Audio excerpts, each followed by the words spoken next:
waxaan halkan u imi arrin qura arrintaasi waxa weeye inaan idiin mahadnaqo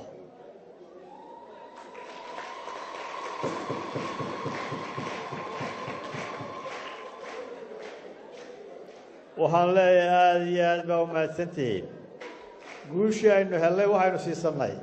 nabadda waxaynu siisannay midnimada dalka waxaynu siisannay qarannimada Somaliland waxaynu siisannay inaan shacbigeenna wax dhibaato soo gaarin waxaan idinka mahadnaqayaa inaan nala qaadateen go'aanka qadhaar ee aynu wada qaadannay soo saas maaha طبعا markii wax dhaceen anoo idinka ka baqaaya oo dadkii codeeyay ixtiraamaya oo kuwaan iyo codeey ee amaanta madaxooda ixtiraamaya anoo xaaladdeena guud oogaya ninkii ugu horeeyay telefoon dar markii daalkaas dhaceen uu soo gaaray Cabdiraxmaan Buux gudoomiyaha xisbiga waddan waxaan u codeeyay xisbiyada dadku ayaa dib u gaaminaya qaladan ka baxaan mashaakil waa inuu xalina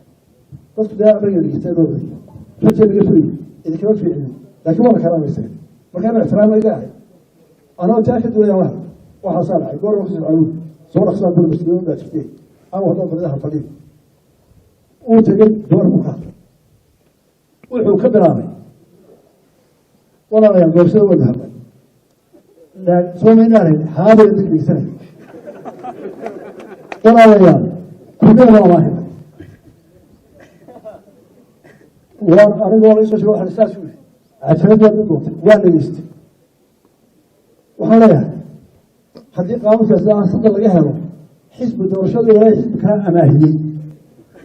وأمر مسؤول على إيش وحنصرها هذا بوبيا معي حزب بوبيا يبغى شعب السبعين أنا أقول ما قمنا طبعا عشان نوصل وحنا قمنا وترتمي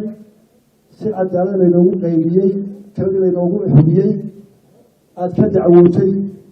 aad tirin meelaha qaarkood golaha qaarkood iyo bulshada ay baaro in la baaro way idin xalmeyn oo aanan ka hadan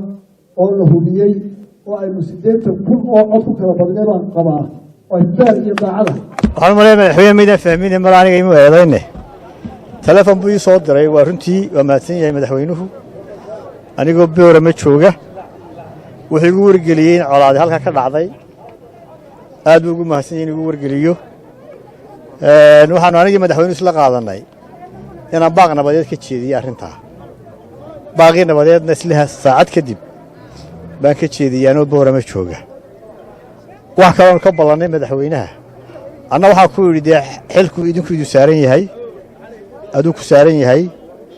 marka madaxweynaha waxa jecel inaan iskaga khaldamin wasiirkii gudaha iyo Cabdiraxmaan Ciro xilka laga rabo waxaan hadda ka cadeynaya oo qarash lagu sheegaya waxaan ugu leeyahay ixtiraam waxaan ugu leeyahay wadashi waxaan ugu leeyahay qadarin inta xisbi inta la dalka ee guud dhinacina ka joogta inay qaadkeeda loo qaaday in ra'yigiina ay naga fiicantii oo naga fiican maamulka aad xisbigiina iyo programkiina iyo mikrofoonkiina ka wataan inta hadiya baroona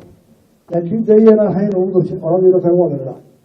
إن كذا عليه إن أنت قرصي أنت أصلا دجال بطة ما لا أدو ترى إلا يوالو قرعي ما رو بالو قرعي تعرف تبيمس يا درشدي وينو قال لي سيدا يكون دمعتين وينو جين جوش أو شجعنا يوم مدحوينه هنا سيدا يكون تيمي وينو جين لكن حسبه وحقان كجاري السبب طرية أرنتها in madaxweynaha kursiga looga hado waxaan leeyahay xisbiga wadani halkii waan fahanaa waa qadarin mu'arad inta aynu wadanaynahayna aynu wada ilaashano inta isku khilaafsanahayna waa idin ugu xisbigu wuxuu go'aan ku gaaray isagoo turaya arrinta in madaxweynaha kursiga looga hado marka madaxweynuhu banaad loo mu rumaysan looga haray wali kursigii loogu dhaarto madaxweynaha ugu dhaarta